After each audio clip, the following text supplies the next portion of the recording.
Mga kababayan, sa lahat ng mga ginagawa natin sa sektor ng enerhiya, malinaw din sa pamahalaan ang hinaing ng taong bayan na pababain ang presyo ng kuryente sa bansa.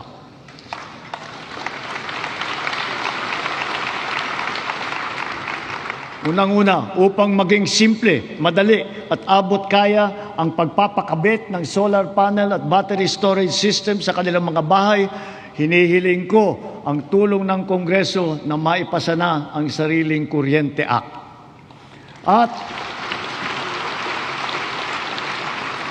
At kung pagbawas ng presyo ang usapan, sa aking palagay, panahon na para tanggalin na natin ang systems laws na pinapasa sa consumer.